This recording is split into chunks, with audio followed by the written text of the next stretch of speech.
is for judges to decide. Um, I don't think I've had a custody case yet that before it proceeded to trial, at least one judge or maybe even the trial judge or multiple judges have given their speech to the parents, warning them about whether they really want to do this and how difficult it is for the judge to make a decision. And do you really want the judge to make a decision that may not be a good decision? I think most judges will acknowledge that they may not be making the best decision, and it might be better for the parents to rethink it and make another go at trying to settle it. And on top of that, I'd say it's difficult for the lawyers because the clients tend to be more emotionally charged. There's a lot at stake for them, and it puts a lot of pressure on the attorney to perform for the parent to try and help them achieve the result that they're looking for. And sometimes we can't do that. Mm-hmm, mm-hmm. Yeah, well, everybody is not going to be happy probably in these. No, and I think that's a message that judges often give before the trial is it's quite possible that the result will be one that both parents are unhappy with. Mm-hmm, mm-hmm. Okay. What standard applies in making custody order judgments?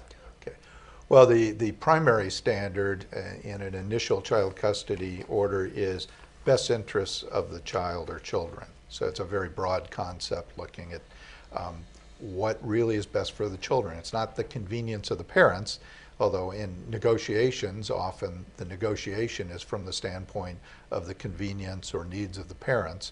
But once you go to court and a judge makes a decision, the standard is best interests of the child or children. Mm-hmm. In a case where there's already a custody order in place and someone is trying to change it or modify it, the standard may be different depending on whether the existing order is a temporary versus a permanent order. And I don't know if you want me to get too deeply into this. Mm-hmm. The standard for modifying a temporary order is, again, best interests of the child. If there is a permanent custody order, the standard is elevated somewhat, and the moving party needs to show a substantial change in circumstances. So something more than just best interests. Mm-hmm. Okay.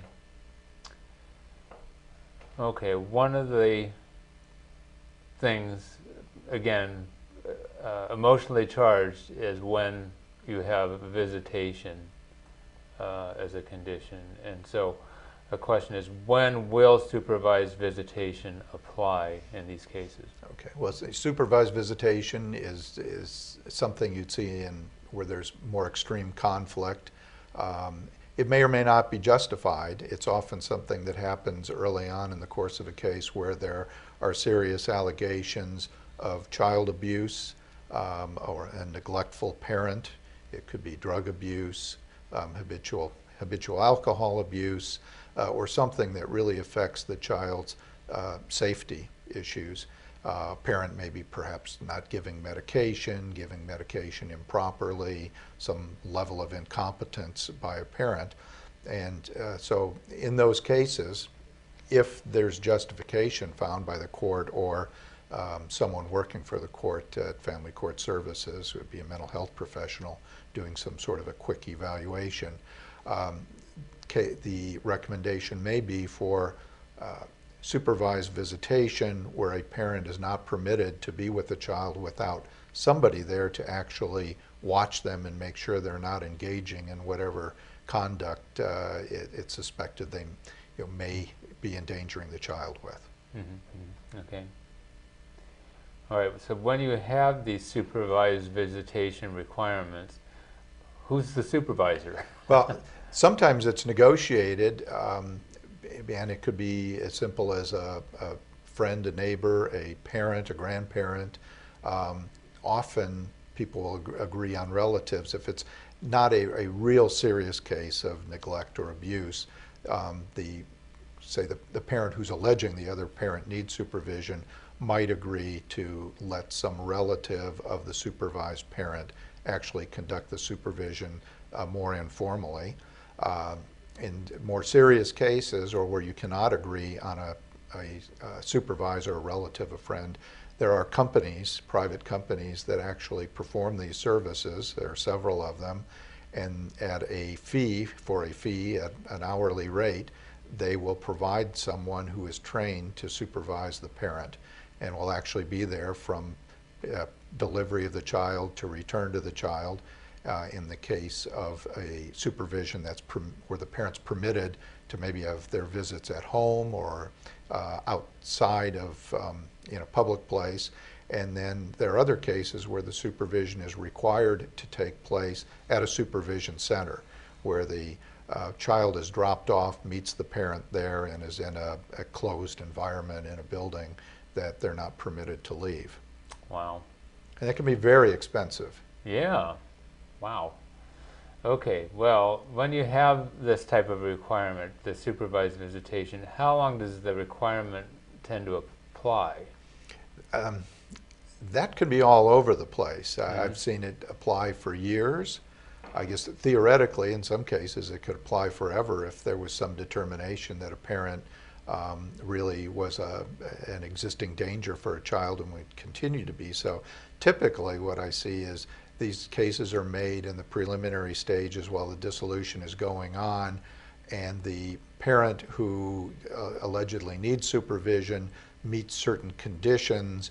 When they've met those conditions, then the supervision is phased out. For example, say the allegation is the parent has a problem abusing alcohol, and maybe the court order says there's going to be supervision and that parent will undergo a test to see if they're using alcohol at the end of each visit, and provided they go through a period of months of clean tests and maybe attend AA meetings or engage in some sort of court-ordered therapy. At some point, if they've shown that they can follow the rules, then the supervision may end. It would depend on the nature of the problem.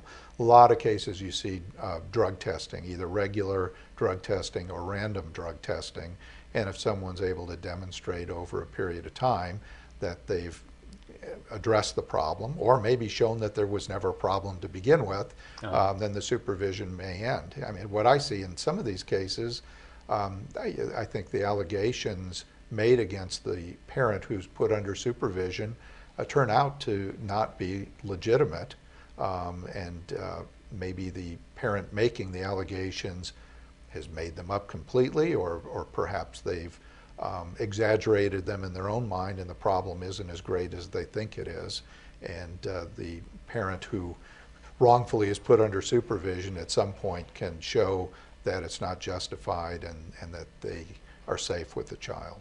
Okay. What input does the child have on custody decisions? Well, in terms of real input, the law says that when a child is of a sufficient age and maturity, that they are able to express an intelligent preference, that the court shall give weight to that child's preference. So even in that case, it doesn't mean the court has to follow what the child wants, but they're supposed to give weight to it. Now, in reality, judges rarely, if ever, actually meet the children or hear from them, so that child's preference is filtered through a neutral investigator, normally a mental health professional appointed by the court to perform an evaluation or an assessment. And so that child expressing a preference will, I guess the evaluator then will determine what weight they think should be given to it, or does the child have an intelligent preference. If you ask most attorneys, I think most of us would say the magic age is probably in the range of age 12, but the statutory framework does not give us a specific age. So you may have an articulate 10-year-old who is able to express themselves intelligently and have some strong opinion that might carry some weight, and you may have a 13 or 14-year-old that you might not give much weight to if you don't think it's a truly intelligent decision that the child is making. But you don't